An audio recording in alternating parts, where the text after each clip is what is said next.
Eh bien, bonjour Stéphane. Merci de vouloir bien répondre à quelques petites questions. Avec plaisir. Alors déjà, qu'est-ce que tu penses du festival du polar et de l'imaginaire? Ah ouais, c'est un super cadre. Là, le paquebot Le Lydia, c'est quand même un lieu super atypique pour faire un festival. On a été super bien reçus. On a les repas sur le pont du bateau. On est près de la plage pour se détendre le soir après le festival. C'est quand même un super endroit. Tu aurais une anecdote éventuellement, une rencontre avec un lecteur, une lectrice? Ah bah là, à l'instant, c'est quand même pas tout. Souvent, la plupart des gens, ils choisissent parmi les livres qu'on a. Et là, j'ai une lectrice qui a été fascinée par toutes mes présentations et du coup, qui m'a pris un exemplaire de chaque ouvrage que j'avais sur ma table. Et donc, c'est toujours très chouette quand on a des gens aussi motivés par la lecture de l'imaginaire. Alors, quels sont tes univers? Alors moi, je suis à la fois auteur de romans et de jeux de rôle, et j'écris des univers d'imaginaire souvent axés sur la nature. Mon premier cycle de fantasy est un univers qui s'appelle Les Mémoires du Grand Automne, où chaque peuple est le fruit d'un arbre géant, avec lequel il vit en symbiose. Donc il y a toute une histoire sur le cycle de la vie, sur plusieurs générations.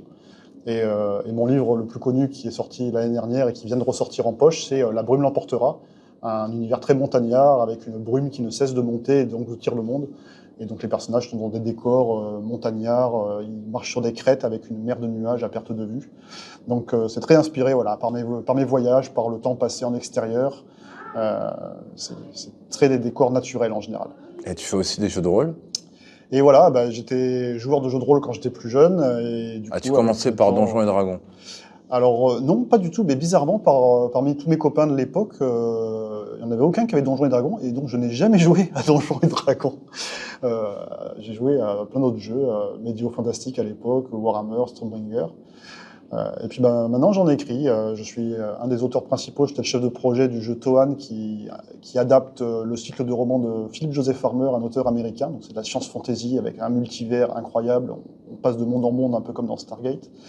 Et puis cette année, il y a deux jeux qui sortent sur lesquels j'ai travaillé, pas tout seul, mais je faisais partie des équipes. Il y a Trégor chez Mnemos, qui est un jeu de low fantasy, un peu basé, un peu ambiance des romans d'Ursula Le Guin, Terre et Mer, et puis croisé un peu avec Game of Thrones, donc un jeu très politique où les personnages sont des gens influents et qui prennent des décisions importantes pour l'avenir du royaume.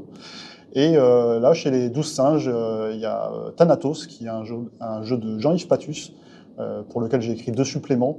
Donc là, c'est un univers de dark fantasy très sombre où les joueurs sont des serviteurs de la mort en personne. Donc on apporte la mort parfois sous les paroles à cause de notre dieu.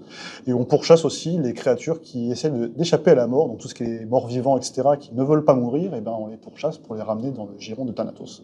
Donc voilà, ça fait de la variété. Et j'ai écrit voilà, du background et surtout des campagnes. Moi, je suis un romancier, je suis un raconteur d'histoire. Ce que j'aime bien, c'est écrire des scénarios et des grandes campagnes pour le jeu de rôle. Ton inspiration, elle se déclenche comment? Moi, c'est beaucoup en nature. C'est-à-dire que souvent, là, pour mon roman La brume l'emportera, par exemple, c'était vraiment en randonnée. Un jour, j'ai randonné par temps nuageux. Puis après, quand vous grimpez, vous passez au-dessus des nuages. Et puis là, il y a ce paysage de nuages à perte de vue. Et c'est ça qui m'avait inspiré le roman au départ. Il y a beaucoup d'inspiration. J'ai passé beaucoup de temps en Nouvelle-Zélande à randonner. J'habite en Finlande où je passe beaucoup de temps dehors. Donc c'est vraiment beaucoup la nature. Alors, tu as mentionné quelque chose, c'est pas tombé dans l'oreille d'un sourd, puisque moi j'adore cette série. Euh, Quel est ton Goa'uld préféré? Alors je suis pas un expert de Stargate bizarrement. Je peux pas vraiment te parler de la série. Je peux pas répondre à ta question. Je connais pas très bien la série. Mais tu préfères laquelle? SG1, Atlantis, Universe? Moi j'aime bien l'original en fait. Bon c'est celle que je connais le mieux. J'ai pas suivi toutes les époques. Mais j'aimais bien le cachet de l'original, C'est du film ou de la série? de la série. D'accord. Donc t'es plus SG1. Oui. D'accord. Mais qu'est-ce qui te fascinait dans Stargate? C'est Bah, le fait de changer de monde aussi facilement. C'est vrai que c'était facile, hein. oui, c'est facile et du coup ça permet. C'est intéressant au point de vue de la narration puisque on peut aborder tout un tas de sujets différents au prisme. C'est ce qui est magique dans la fantasy, c'est qu'on peut forcer le trait, on peut choisir une thématique qu'on veut aborder dans un épisode ou dans l'histoire et du coup carrément un monde, une planète, des peuples. Juste pour parler d'un thème en particulier, quoi. Et le dépaysement, moi j'aime bien voyager, donc c'est vrai que ce côté, on franchit une porte et on est complètement ailleurs, c'est extraordinaire et c'est ce qui me plaît dans la série Stargate ou dans le jeu de rôle Toan sur lequel j'ai travaillé, parce qu'on peut changer de monde de scénario en scénario, parfois même plusieurs fois au sein d'un même scénario et avoir des décors complètement incroyables. Surtout dans le jeu de rôle Toan, il n'y a vraiment aucun respect des règles de la physique, donc on a des mondes plats, on a des créatures géantes, on peut avoir vraiment tout et n'importe quoi. Les romans de Farmer sont super originaux, il y a tout un tas d'imagination dedans. Donc ouais, je pense que c'est le dépaysement et la découverte qui m'éclate là-dedans. D'accord, tu en as parlé. Pour toi, qu'est-ce que l'imaginaire?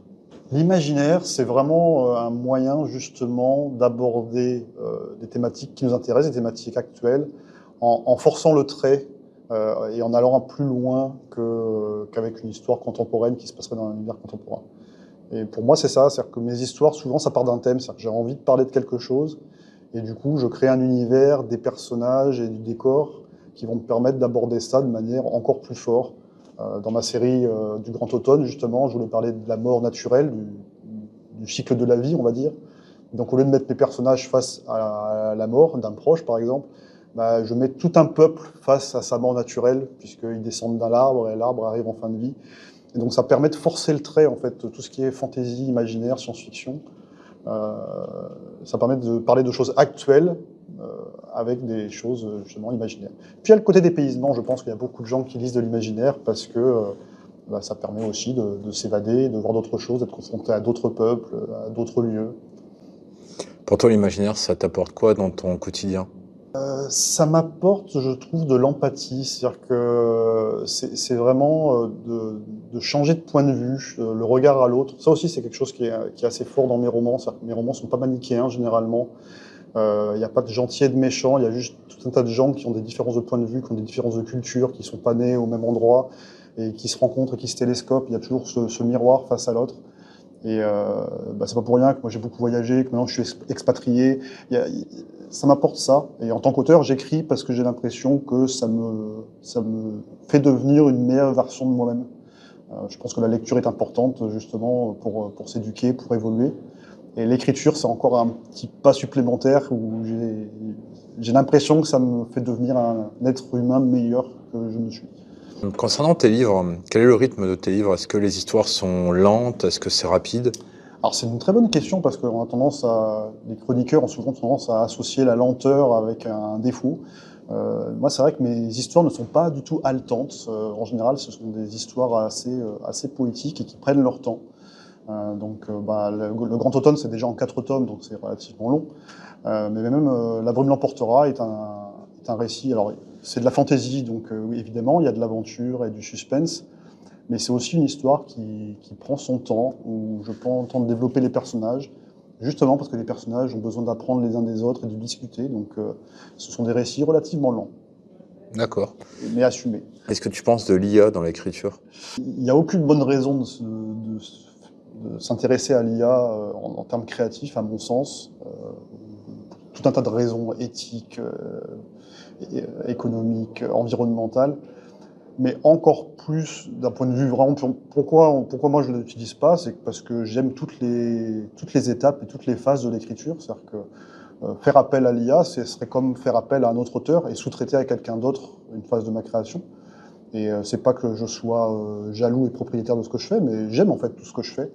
J'aime tous les aspects de la scénarisation, etc. Et j'ai pas envie que quelqu'un d'autre le fasse à ma place, en fait. J'aime faire tout. Et ça serait un peu comme demander à un joueur de football, à un fan de football, de le remplacer par un robot. Peut-être que le robot peut marquer des buts plus que vous, mais vous, ce qui vous intéresse, c'est d'être sur le terrain et de jouer, en fait. Et moi, c'est pareil, ce que j'aime, c'est d'écrire. Je trouve aucun intérêt à faire appel à l'IA. Quel conseil aurais-tu à donner à des jeunes ou des moins jeunes qui voudraient se lancer, je sais pas, dans l'écriture ou la création de jeux de rôle? Déjà de le faire, parce que je rencontre plein de gens qui osent pas, en fait, qui s'autorisent pas à se lancer et à le faire. Si vous avez envie, cultivez cette envie et faites-le. Et après, moi, je suis quelqu'un d'assez scolaire, donc je dirais formez-vous, parce qu'en fait, on a vraiment une culture, surtout en France, un peu romantique, qui est que l'écriture ou les domaines artistiques en général, c'est une histoire de talent. Talent, ça n'existe pas. Les gens qui écrivent aujourd'hui, c'est des gens qui ont eu envie à un moment de le faire et qui ont eu parfois la chance, c'est aussi un privilège parfois d'accorder du temps aux activités créatives, mais qui ont passé du temps à le faire, tout simplement. Moi, je tiens un blog depuis 10 ans qui parle de dramaturgie et de narration, où j'écris beaucoup d'articles parce que j'ai eu du mal justement à me former quand j'ai débuté. Donc il y a des choses qu'on trouve pas trop en France, qu'on trouve chez les Américains. J'ai fait beaucoup de traductions, etc. Et voilà, intéressez-vous aux techniques. C'est un peu comme la peinture, c'est un peu comme la danse, comme n'importe quel art ou artisanat. Essayez de comprendre comment ça marche, et puis allez-y, faites-le. Il faut du temps pour s'améliorer de toute façon. Donc il faut écrire des histoires pour apprendre à écrire des histoires. Donc écrivez et faites-vous lire. Où est-ce qu'on peut te suivre sur les réseaux? Alors, on peut me suivre essentiellement sur Mastodon pour discuter, parce que c'est là où il y a le plus facilité de discuter. Mais sinon, je suis aussi sur Blue Sky, je suis aussi sur Instagram, où je poste quelques photos de Finlande et où je discute de livres. Et puis surtout sur ma page perso, stéphanedarnier.com, où il y a tous mes articles et mon actualité. D'accord. Et quel message aurais-tu pour les orgas du festival? Eh bien, continuez, parce que c'est pas les plus gros salons qu'on a en France. Mais on a besoin de ces salons régionaux pour faire des rencontres, pour rencontrer les gens au plus près. Le tout premier jour, là, vendredi, j'ai une jeune fille qui était toute émue, toute ravie, et de dire « Ah, mais il y a jamais rien qui se fait près de chez nous, là, il y a un festival, merci à vous, auteurs, de venir dans notre salon. » Là, c'est des passionnés ici, on est super bien reçus, les gens se décarcassent pour créer ce festival. Donc voilà, bon courage aux organisateurs, j'espère qu'après la 9e édition, il y en aura encore plein d'autres. Et j'espère que les gens continueront à venir alimenter ce genre de festival. Est-ce que tu aurais rajouté autre chose? Donc, grand merci au festival, grand merci à toi pour la discussion. Et puis à bientôt au fil des pages. À bientôt. Merci.